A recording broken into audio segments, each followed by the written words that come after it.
지난주일 말씀이 이제 염려하지 말라는 그런 말씀이었습니다. 먹고 사는 것뿐만 아니라 질병이나 진로 문제나 또 사업이나 자녀 문제에 대해서 염려하지 말라는 겁니다.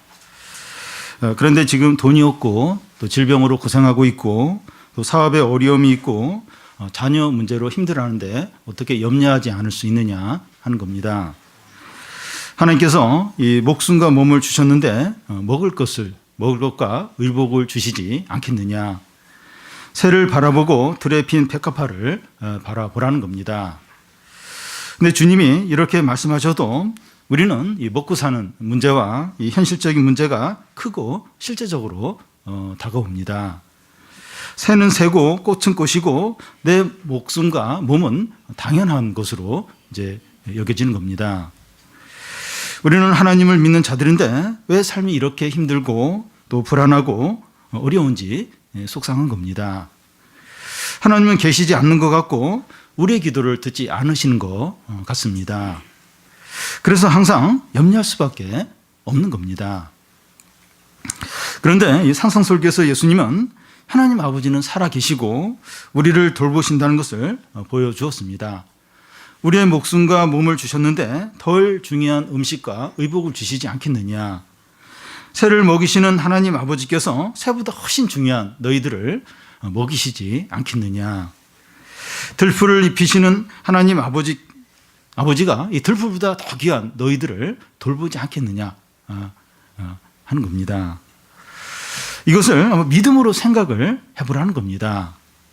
우리가 믿음으로 생각해 보면 염려하지 않게 됩니다. 시편 27장 오늘 말씀도 같은 것을 말씀합니다. 시편 27장은 주님이 성도를 지키신다는 확신과 그 확신을 가지고 하나님 아버지께 기도하는 내용입니다. 여기서 확신 이야기를 하는데 이 성도들의 삶이 불안하고 또 힘들고 어렵다는 것을 전제합니다. 왜 여기서 확신 이야기를 하는가? 그러니까 우리 성도의 삶이 불안한 거예요. 어려운 거예요. 그래서 이제 여기서 확신, 주님이 우리를 지키신다는 확신 이야기를 하는 겁니다. 성도의 삶이 세상에서 이러하니까 이 불신과 의심이 자꾸 생기려고 이제 하는 겁니다. 그런데 다윗은 자기도 이제 이런 현실을 이 불안정하고 두려운 어려운 이런 현실 가운데서 이제 하나님이 지키신다 이런 확신을 지금 하고 있는 겁니다. 그게 이제 27장 앞부분에서 우리 지난주에 살펴본 그런 이제 말씀입니다. 다윗도 믿음이 좋죠. 하나님 너무 잘 믿는데 근데 다윗의 삶을 보면 너무 불안정한 거예요. 그리고 어려움이 있는 겁니다. 그러니까 자꾸 의심이 생겨요. 불신이 자꾸 생기려고 하는 겁니다. 이제 그런 가운데서 이제 다윗은 내가 주님이 나를 지켜주심을 확신한다 이렇게 하고 있는 겁니다. 그리고 이 확신을 가지고 이제 기도 이제 한다고 하는데 기도하지 않으면 이제 망할 것 같은 겁니다. 왜 기도를 해야 되는가? 왜? 그러니까 기도를 이제 안 하면 망할 것 같은 겁니다. 성도의 삶이 세상에서 이제 불안정한 겁니다. 다윗은 이 불안정한 현실 가운데서 하나님께 이제 기도를 하는 겁니다. 그러니까 이 시편을 보면 다윗이 기도하는 내용이 많아요. 기도를 많이 합니다. 왜 그렇게 기도를 해야 되는가? 그러니까 너무 이 현실이 불안정한 거예요. 그리고 망할 것 같은 거예요. 그러니까 망하지 않게 해달라고 다윗은 이제 하나님께 이제 기도를 하는 겁니다. 그러니까 우리가 예수님을 믿어도 이 삶이 불안정한 거예요. 어려운 게 많은 겁니다. 그러니까 이제 기도하지 않을 수 없는 겁니다. 우리가 예수님을 믿고 하나님의 자녀가 되었기 때문에 모든 일이 잘 되고 어려움이 없고 항상 기쁘고 은혜가 넘치고 하나님이 함께 하시는 것이 잘 느껴지는 것이 아닙니다. 그럴 때도 있는데 안 그럴 때가 훨씬 더 많습니다. 반대죠, 반대. 오히려 반대입니다. 그래서 우리는 염려하게 되고 불신하기 쉽고 의심 가운데 빠지기가 쉬운 겁니다. 우리가 신자임에도 불구하고 침체 가운데 빠지고 또 불평하고 기쁨 없이 무기력하게 지낼 때가 많습니다. 그렇게 되는 이유 중에 주된 이유가 우리 안에 이제 예수님 믿으면 성령이 이제 이제 우리 안에 들어오시게 되는데 우리 마음에는 여전히 정욕이 있는 거예요. 몸이 있으니까 정욕이 있는 겁니다. 그러니까 이 그 성령과 우리 안에 정욕하고 계속 싸우는 거예요. 계속. 그래서 막 은혜가 있고 막 이렇게 믿음이 좋을 때는 막 이렇게 기뻐하고 확신 가운데 지내는데 또 이렇게 좀 믿음이 약하고 은혜가 없을 때는 또 이 정욕이 우리 자신을 지배하니까 힘든 거예요. 하나님의 뜻은 알겠는데 그렇게 살고 싶지는 않고, 그러니까 막 마음에 평안도 없고 기쁨도 없고 불안하고 두렵고 이제 하나님의 자녀임에도 불구하고 그런 어떤 상태에 이제 있게 되는 겁니다. 하나님이 잘 느껴지지 않는 거예요. 그리고 어려움이 있고 유혹들이 있으니까 이 세상 가운데서 그렇게 좀 힘들게 이제 지낼 때가 많은 겁니다. 그래서 이 확신이 필요하고 하나님께 부르짖는 기도가 있어야 이제 합니다. 시편 27장이 이제 이런 말씀을 이제 합니다. 시편 27장의 앞부분은 이제 주님이 성도를 지키신다 이런 확신에 대한 말씀이고, 이제 후반부는 이 확신을 가지고 하나님께 부르짖는 이제 그런 이제 기도입니다. 먼저 이 숨어 계시는 하나님입니다.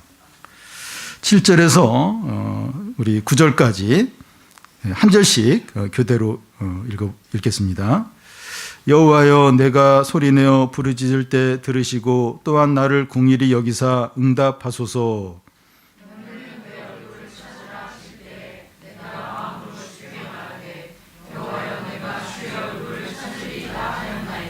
같이 읽겠습니다.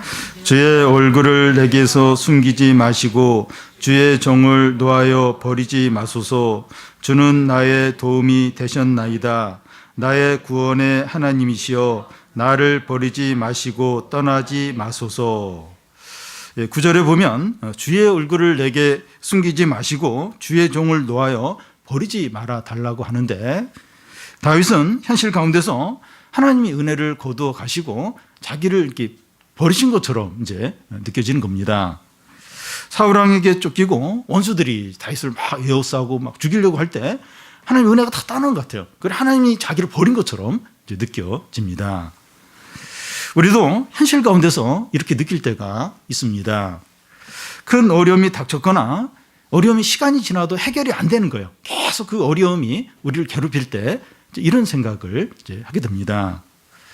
취업이 안 되고 결혼도 안 되고 경제적으로는 계속 어렵고 사업의 어려움이 해결되지 않고 질병이 더욱 악화돼 갈 때 이런 생각을 하게 됩니다. 하나님이 나에게서 숨어 버리셨고 나를 버리셨다, 이렇게 이제 느껴지는 겁니다.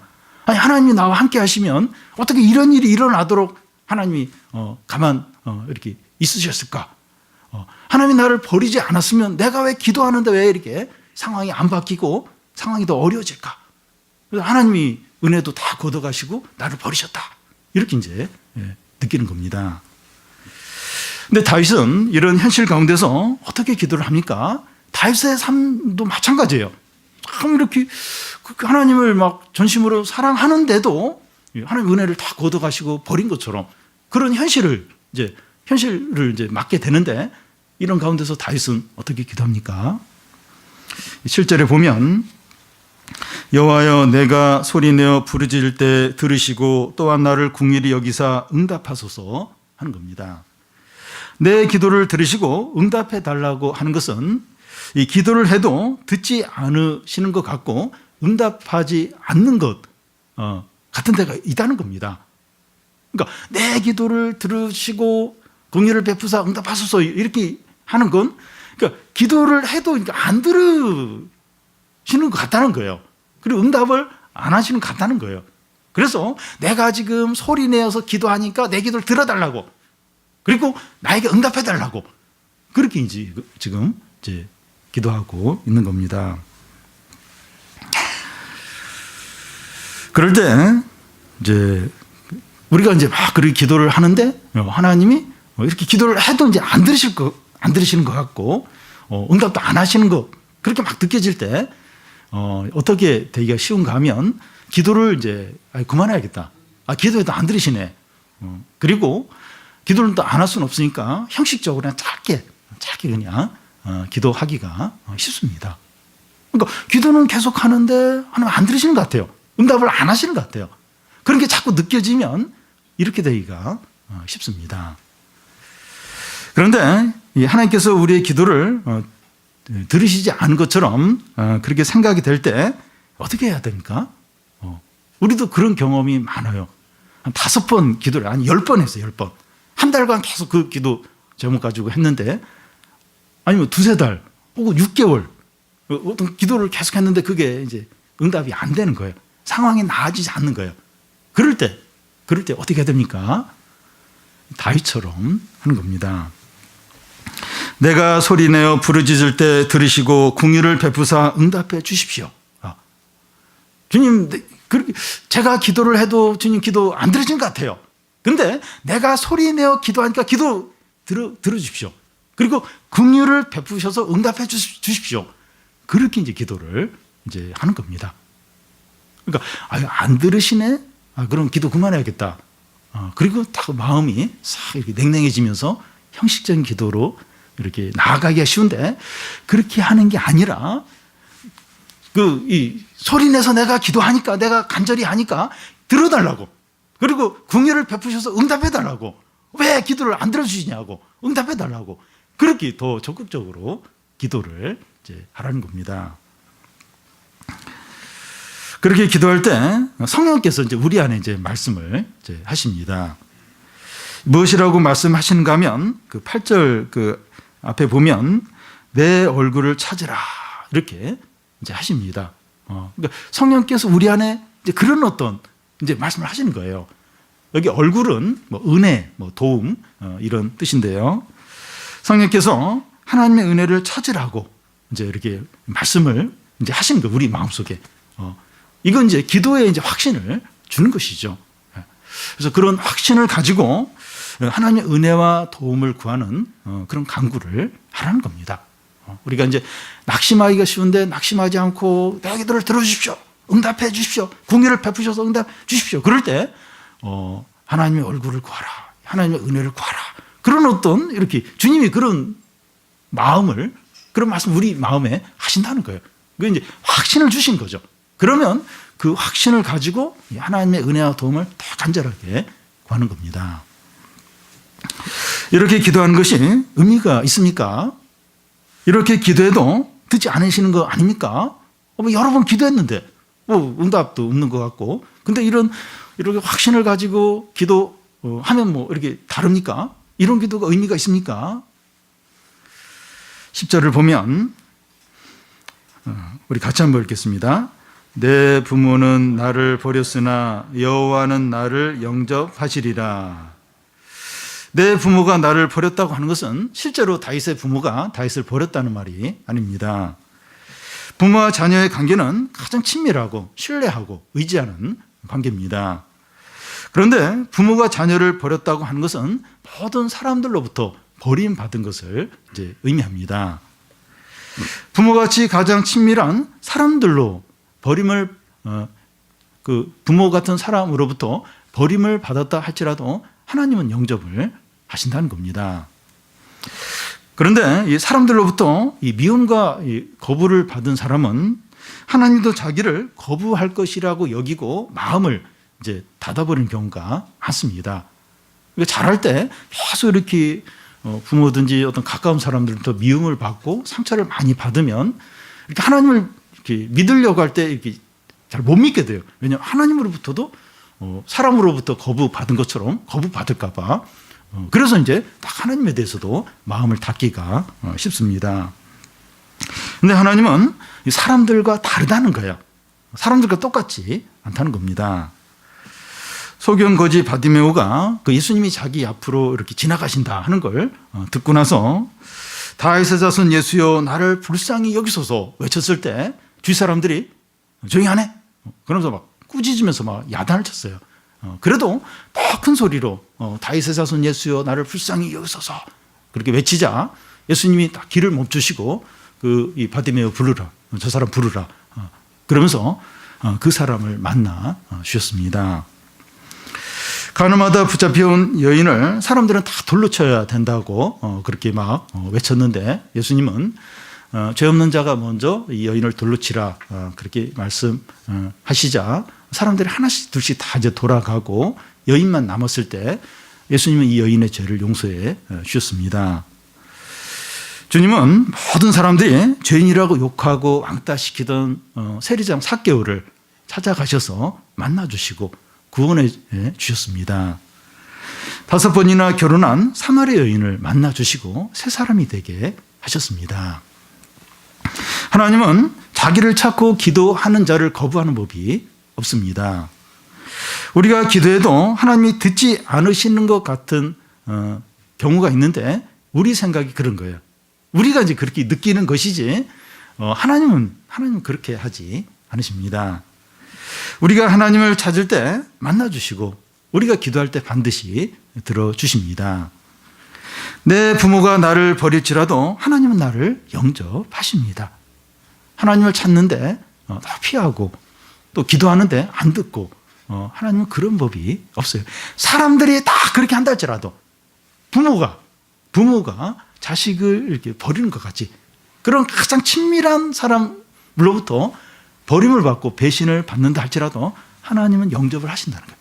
하나님은 절대로 그렇게 하시지 않는다는 겁니다. 다윗은 이런 확신을 가지고 이제 한 단계 더 나아가서 구체적인 기도를 합니다. 11절, 12절을 우리 같이 한번 읽어보겠습니다. 여호와여 주의 도를 내게 가르치시고 내 원수를 생각하셔서 평탄한 길로 나를 인도하소서. 내 생명을 내 대적에게 맡기지 마소서. 위증자와 악을 토하는 자가 일어나 나를 치려 함이니이다. 이 다윗이 겪은 여러 환난 중에서 가장 힘든 건 이제 원수들로부터 이제 공격과 모함을 받는 겁니다.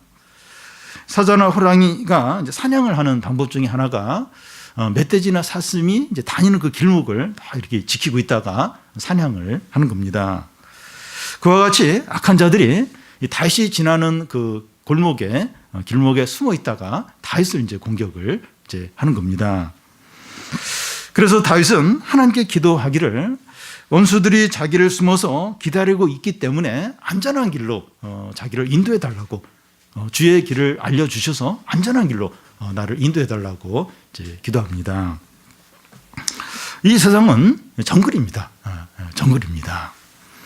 악한 자들이 곳곳에 숨어서 성도들을 기다리고 있습니다. 악한 자들이 어디에 숨어 있는지 우리는 모르기 때문에 어느 길로 가야 될지 알지 못합니다. 우리는 당장에 이제 돈을 많이 벌 수 있고 또 많은 사람들이 가고 안전하게 보이는 길로 가기가 쉽습니다. 뭔가 선택을 하고 결정을 해야 되는데 이렇게 많은 사람들이 가고 안전해 보이는 그쪽으로 이제 가기가 쉽습니다. 그런데 그 길은 유혹이고 망하는 길일 수 있습니다. 그래서 우리는 하나님께서 우리의 길을 인도해 주시도록 기도를 해야 됩니다. 어떤 결정을 하고 선택을 할 때 주님께서 인도해 주시도록 주님께서 가르쳐 주시도록 구해야 됩니다. 그러니까 회사를 가든지 어디를 가든지 보면 그러니까 이게 다 침을 흘리고 있어요. 침을 흘리고 어떻게 하면 좀 약하고 약간 어리숙하고 또 이렇게 뭔가 좀 가진 그런 사람을 어떻게 하면 좀 빼앗을까? 어떻게 하면 잡아먹을까? 어떻게 하면 이렇게 밟고 올라갈까? 정글입니다, 정글.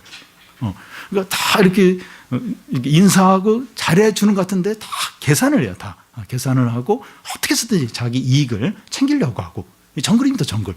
그래서 어느 길로 가야 안전할까? 다 지금 숨어서 지금 다 노리고 있어요. 우리가 쓰러지기를, 우리가 실패하기를, 우리가 넘어지기를 다. 학교에서도 학생들이 옆에 있는 친구가 시험 못 보고 뭐 이렇게 실패했다 그러면 좋아해요. 겉으로는 안 됐다 이러는데 너무 좋아해요. 시험 망쳤다 그러면 너무 좋아합니다. 친구들이 다 망쳤다 너무 좋아요. 그럼 나는 쫙 올라가니까. 그러니까 회사에서도 똑같아요. 사업도 똑같습니다. 서로 잡아먹으려고, 서로 빼앗으려고. 정글이 정글. 악한 자들이 다 그렇게 하고 있습니다. 성도들은 더 우습게 여깁니다. 그래서 어느 길로 가야 될지, 어느 길을 인도해달라고 이제 구해야 됩니다. 주님은 제자들을 세상에 보내면서 이리때 가운데 양을 보낸 것 같다고 그렇게 하셨는데 다윗은 그 12절 중간에 보면 위증자와 악을 토하는 자가 일어나 나를 치려한다고 말합니다. 다윗도 좀 똑같은 걸 느끼는 거예요. 위증자와 악을 토하는 자, 그냥 악을 그냥 행하는 자가 아니라 악을 토해내는 그런 자가 지금 나를 치려고 한다는 겁니다. 여기 위증자는 이제 거짓을 사실처럼 말하는 자를 가리킵니다. 이 법정에서 이 증인이 이렇게 증거를 하는데 위증을 해요. 그러면 상대방에게 치명적입니다. 다 위증을 해버리면 치명적이죠. 여기 악을 토하는 자라고 하는 것은 악이 그 사람 안에 가득해요. 그래서 뭐 말을 하든지 행동을 하든지 악이 튀어나오는 거예요. 악을 토하는 것처럼 무슨 말을 하든지 무슨 행동을 하든지 악인 겁니다. 악이 그 사람 안에 가득 이제 차 있기 때문입니다. 우리 주위에 이런 악한 자들이 가득합니다. 그러니까 우리가 잘 몰라서 그렇지 무슨 이해관계가 얽히고 돈 문제가 얽히고 무슨 법적 문제가 이렇게 생기고 이러면 사람들이 이렇게 악한가 그걸 이제 느끼게 됩니다. 그러니까 이런 관계가 얽히기 전까지는 몰라요. 그런데 한번 이런 문제가 터지고 막 이런 누가 날 이렇게 해코지 하려고 하고 이런 일을 한번 당하게 되면 사람들 이렇게 악하구나 하는 걸 느끼게 됩니다. 요즘은 갑질 이야기 나오는데 왜 사람들이 갑질합니까? 힘이 있으니까 자리가 좀 더 높은 위치는 갑질을. 그러니까 좀 이렇게 상대적으로 착하고 좀 겸손한 그 같은 사람은 아직 힘이 없어서 그래요. 돈이 없고 아직 낮은 위치에 있으니까 그렇지 힘이 생기고 돈이 있고 어떤 권력을 가지면 갑질. 자기 다 챙기는 겁니다. 우리 한 그 기업, 지금 우리나라 대표적인 기업, 그 노조를 만들지 못하도록 그렇게 막 온갖 수단 방법을 다 하고 그러니까 막 그 힘이 있고 그러니까 뭐 자신의 그 기업의 유익을 위해서 막 수단과 방법을 너무 치밀하고 악하게 그러니까 자기의 유익을 위해서 그리고 약한 어떤 사람들에 대해서는 뭐 인정사정 안 보고 그런 겁니다. 이게 악한 자들이 너무나 많은 거예요. 힘만 있으면 딱 그렇게 위증을 하고 또 막 악을 토해낸다는 겁니다. 그러니까 우리 주위에 그런 악한 자들이 너무나 성도들은 완전히 밥입니다. 밥. 우리는 머리가 좋으면서 힘센 악한 자들 가운데서 살아가고 있습니다. 우리는 이런 자들을 이길 수가 없어요. 악하고 또 머리까지 좋으면서 우리를 막 빼앗으려고 삼키려고 하고 어떻게 이깁니까? 위증하고 악을 토해내는 자를 어떻게 이길 수 있겠습니까?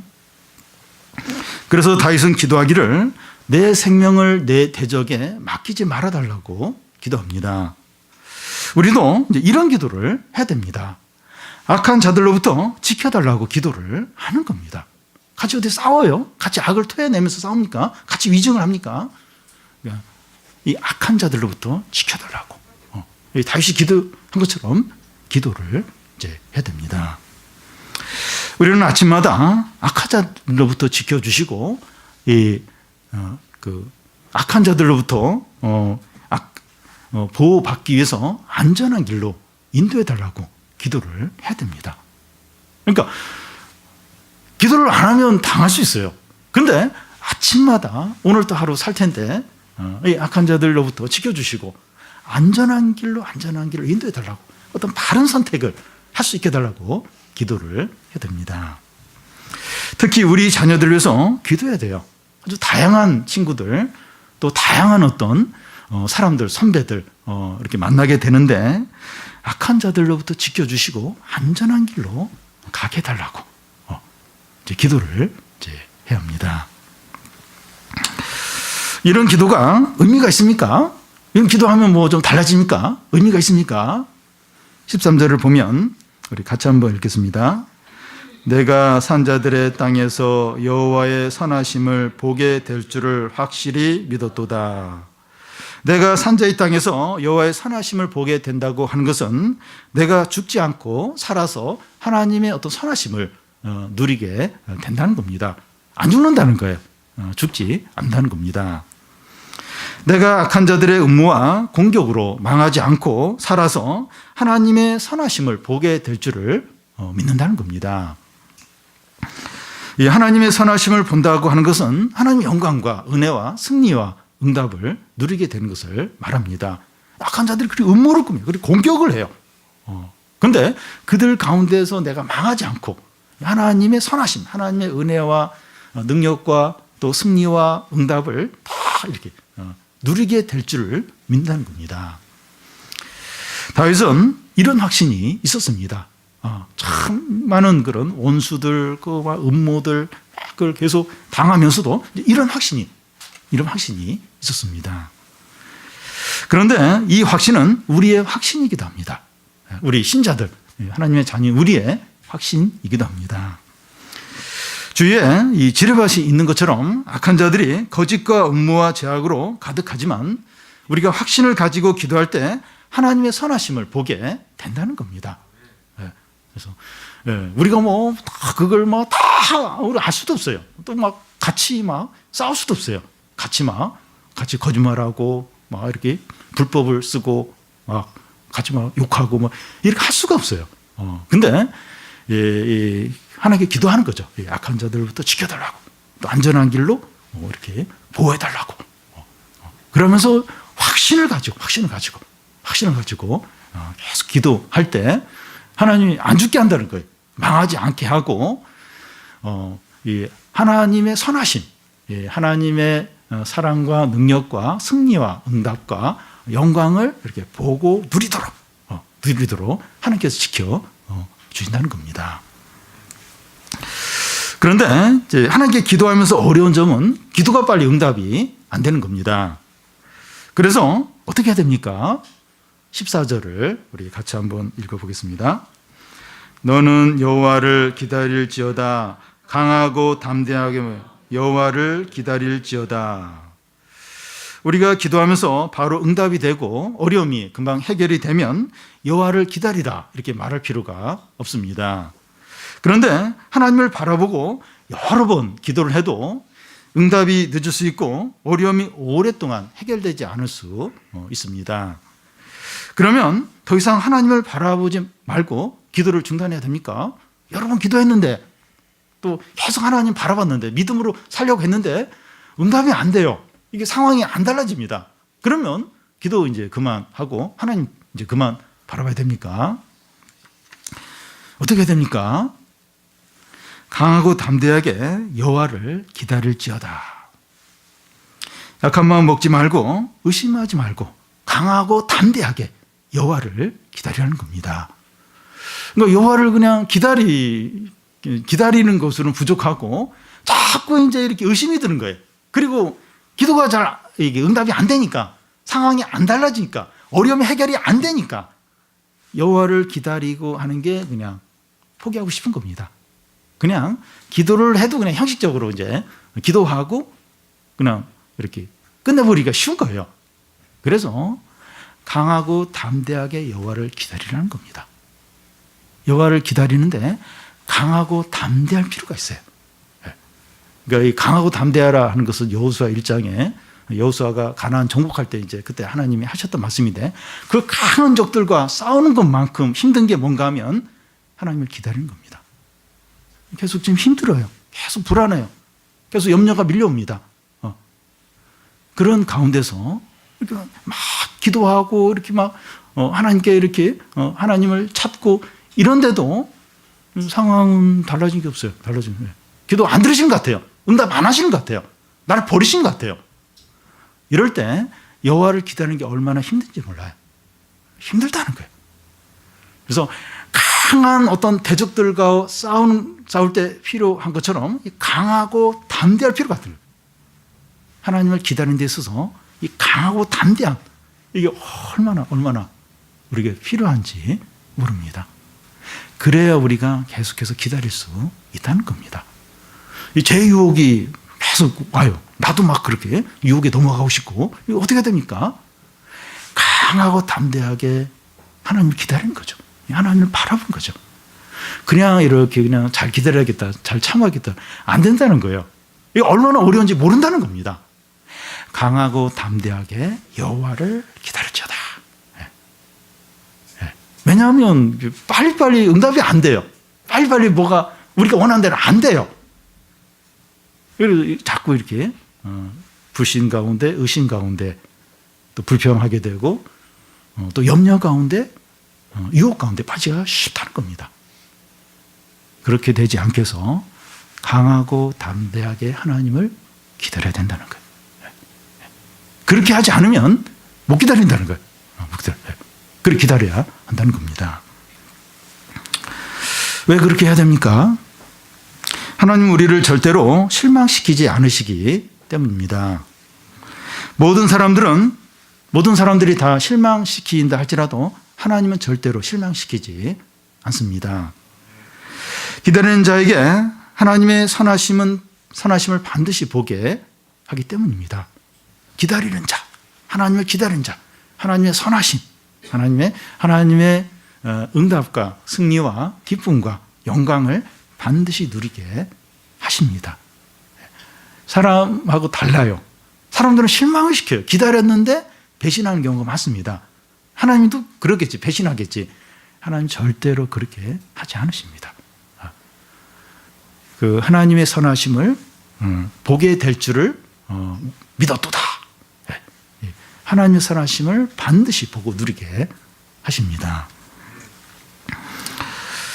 그리고 하나님께서 이렇게 기다리게 하시는 이유가 뭡니까?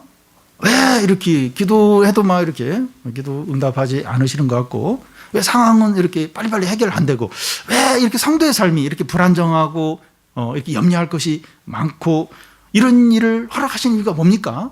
또 기도해도 뭐 바로 해결도 안 해주시고, 왜 이렇게 성도의 삶이 이렇게 좀 불안하고 또 답답하고 또 응답이 더디고 이런 삶을 허락하신 이유가 뭡니까? 하나님이 팔이 짧아서 그래요? 이 능력이 없어서 그렇습니까? 실제로 우리를 버리셔서 그런 겁니까? 하나님 왜 그러세요?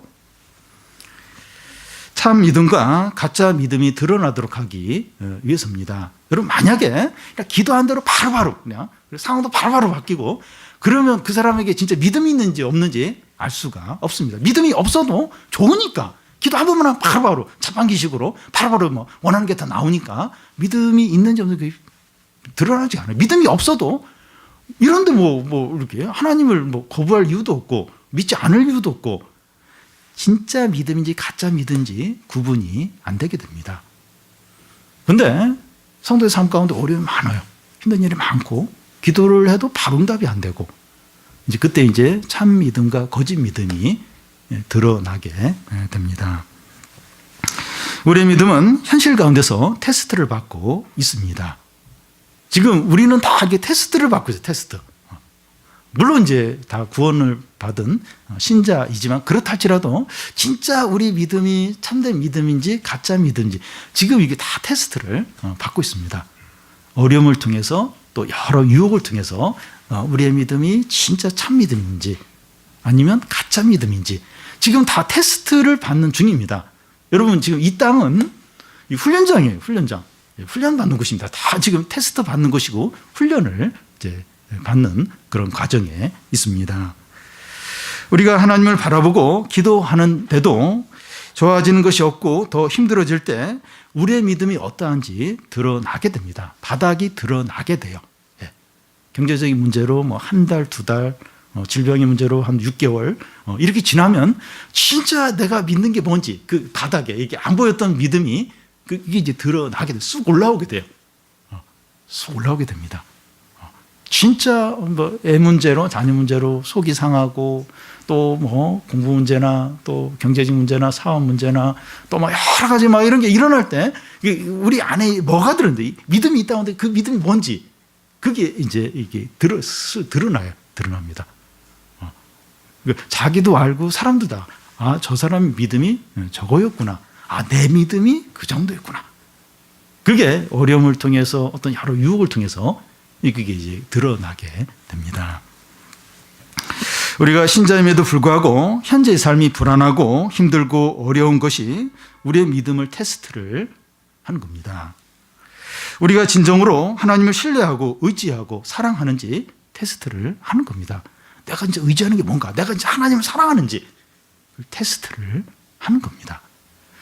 그래서 이 고난이나 이런 어떤 유혹이나 이런 게 없어야 되는데 이게 우리에게 필요해요.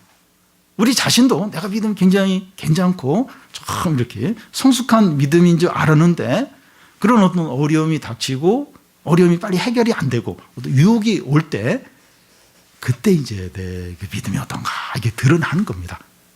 이 정도였나? 내가 이렇게 믿음이 없었나? 내가 이제 하나님을 사랑했나? 내가 이제 하나님을 의지했나?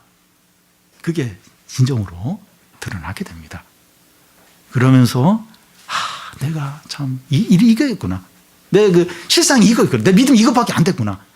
다시 회개하고 다시 시작하는 기회가 이제 되는 것이죠. 그러니까 계속 여기서 이제 우리가 연단받고 훈련받고 더 성숙하게 되고 그런 이제 과정이죠. 이런 현실에서 살아있는 믿음은 어떤 것입니까? 참 하나님 이런 참 상황 가운데 우리 살게 하고 계시는데 여기서 그 참 믿음, 살아있는 믿음은 어떤 겁니까? 주님이 나의 빛이고 구원이시고 능력이심을 확신을 하는 겁니다.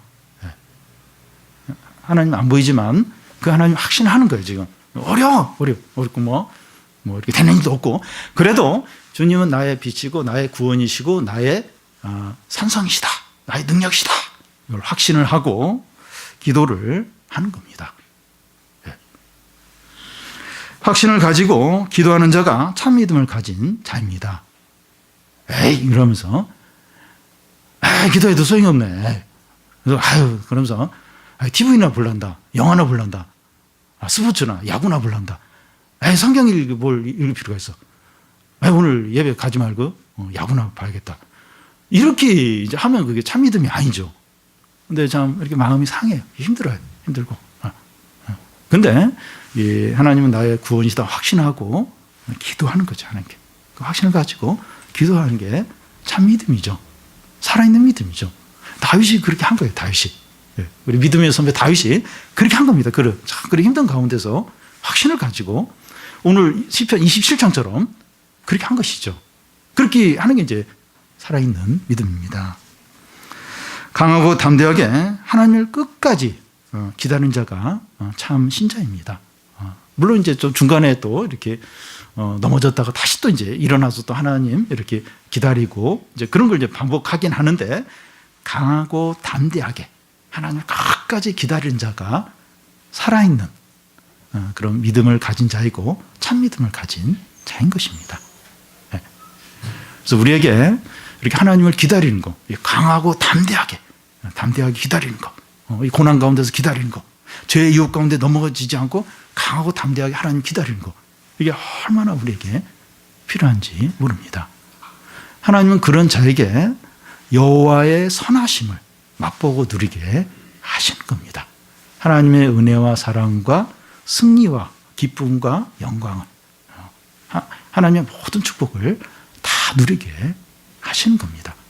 하나님은 절대로 이런 사람들 이렇게 뭐 무시하거나 이렇게 이렇게 소홀히 하거나 버리시는 법이 없어요. 자기 부모가 버린다 할지라도 하나님 영접을 하신다는 거예요. 모든 사람이 다 배신하고 버린다 할지라도 하나님은 그렇게 안 한다는 겁니다. 우리가 참 이렇게 성도인데 하나님 자녀인데 이렇게 참 이렇게 막 이렇게 힘들어요. 참 염려하지 말라고 하는데 염려를 안 할 수가 없어요. 그리고 또 내 자신도 기쁨도 없고 내 안에 이 성령과 이 정욕이 계속 막 이렇게 막 엎치락 뒤치락하고 하니까 막 이렇게 항상 힘든 거예요. 내 욕구는 막 있는데 성령은 또 이제 그렇게 하지 말라고 그러니까 힘들어요. 기쁨도 없고 은혜도 없는 것 같고 뭐가 뭔지 모르겠고 좀 속상한 일도 많고 그렇지만 이런 가운데서 확신을 주님은 나의 빛이고 구원이시고 나의 산성이십니다. 이 확신을 가지고 기도하는 겁니다. 담대함과 확신을 가지고 하나님을 기다리며 계속 기도하는 거예요. 우리가 좀 그렇게 그런 성도가 되어서 이 하나님의 선하심, 하나님의 능력과 은혜와 승리와 기쁨과 영광을 다 누리는 그런 성도들이 되시기를 바랍니다.